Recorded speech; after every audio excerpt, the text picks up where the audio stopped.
I kept searching and trying to understand, why doesn't she love me? Why doesn't he love me? Why can't they see me, or like see the value in me, or like, why don't they pretend with me like they do with everybody else? And I realized that the reason that I allowed it to continue, which is the abuse and the just the whole debacle, right, is because of three major things. Number one, I haven't really integrated my shadow. You know, I drizzled in shadow work, and I took a dive. I'll say that I did. And then I kind of stepped back from it because, you know, anybody who really does it knows it can be pretty intense, it can be pretty painful. And I learned other stuff spiritually. And now I realize that now I have to kind of go back and acknowledge my shadow again for this next level of my life, which is kind of like, you know, because that's the stuff that really takes work. Like, you can go to a minuscule job and make sandwiches, you know, or you can like hand out paperwork to like people who really don't give a fuck and don't really need it, you know. But like, actually doing that self-work, actually facing the stuff that is kind of really heartbreaking, you know. Like, I was being choked as he was like growling in my ear, and I realized, like, while his hand was around my throat, like, the reason that I think I want rough sex and being like handled like that is because what I really want to do is be held. What I really want is to be held. I don't want to be choked. What I really want is to be loved, not to be, you know, mistreated. And I guess I'm pretty sure somewhere along, like during my childhood, I developed this correlation between abuse and love. You know, because if your abuser is telling you that they love you, then that's what it is. And that's just something that they do. That's just something that comes with love, you know? And I realized that my mom was abused by her mother, who was probably abused by her mother, and they don't seem to see or take accountability for their actions. So everybody's kind of like, or at least it seems to me, in this family at least, that nobody is called out or nobody wants to be called out. So then there's this level of fear, and then shame, and then avoidance, and then gaslighting anybody who dares to call anybody out or to step out of line or say anything. And so then that just tumbles over to the next generation. And I'm at a point now where I'm in this state of silence, where it's kind of no reason to fight anymore, because I realize, like, why. Even talking about it, and it's like tiring, it's draining. And I know, like, I'm not human, so the emotions and the thoughts that I'm having are like part of this experience. So I'm gonna honor them, and I'm not gonna let it stop me from the day that I had planned. But I do think it's good to acknowledge the fact that I am not anybody's punching bag. I'm not your place to empty your pain. You know, I understand that I am a light worker, and that I am a beacon of light and love and truth on this planet. And so because of that, there's going to be a lot of people that are in need of what I am and what I'm here to give.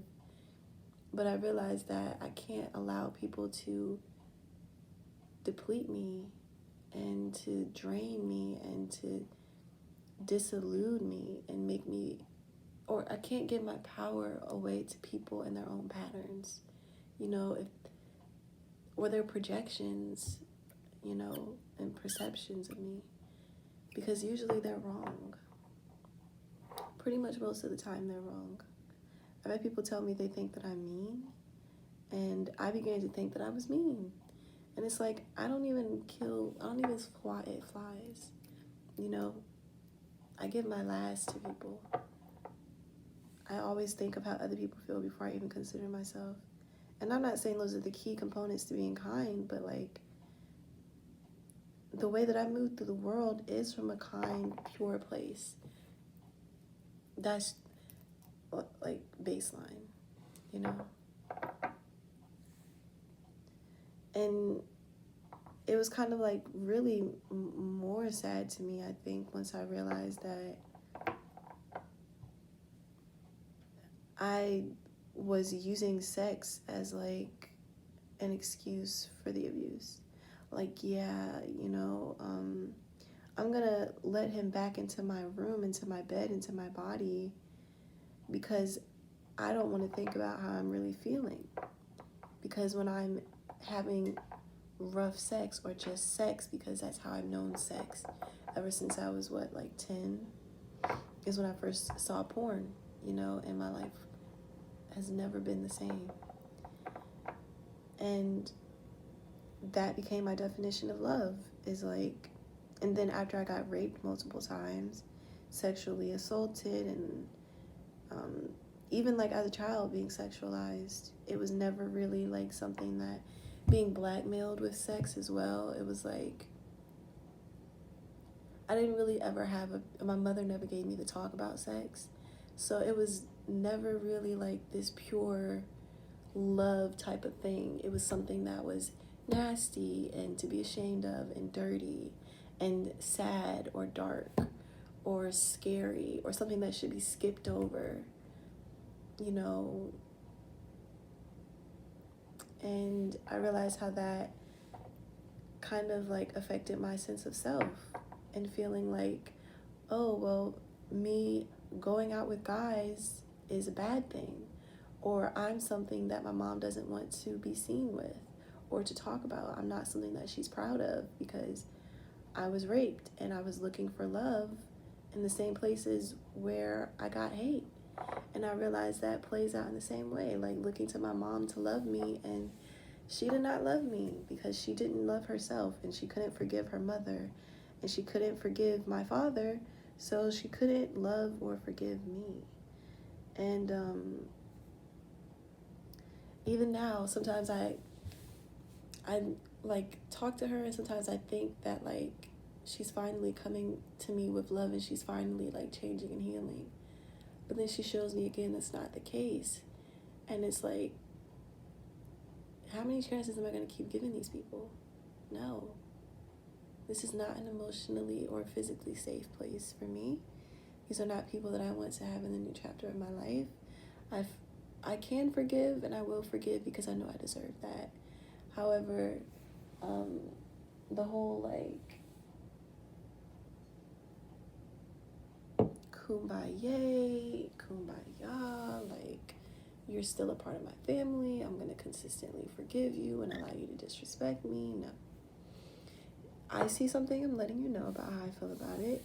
That's not in any type of way to hurt you. Like, I noticed yesterday, I was feeling triggered, because I know that they don't respect me. And I don't speak on it, I don't talk about it, because I've grown up in a family where talking about how you feel can be seen as disrespectful, or, yeah, disrespectful. And it's like, no, it's just how I feel, and this is how I want to be treated. You're not treating me that way. This is me expressing to you. But then it's also like, I've experienced being gaslit and blamed and like shamed for expressing how I feel and what I want and how I want to be treated. And so it's like, do I just choose not to say anything at all and just let it continue? You know, it's like,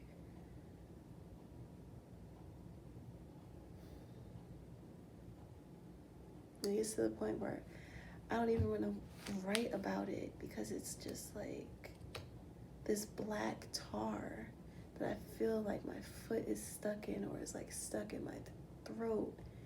It's stuck in my hips. It's stuck in my jaw. It's like this constant clenching. And it's like,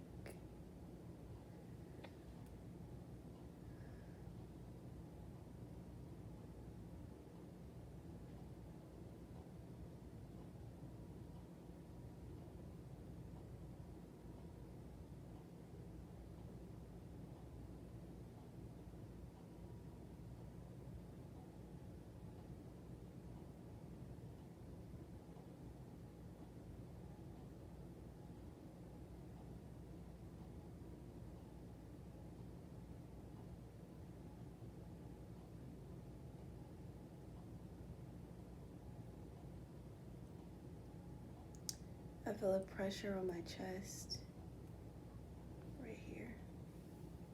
Like something's pressing on my chest.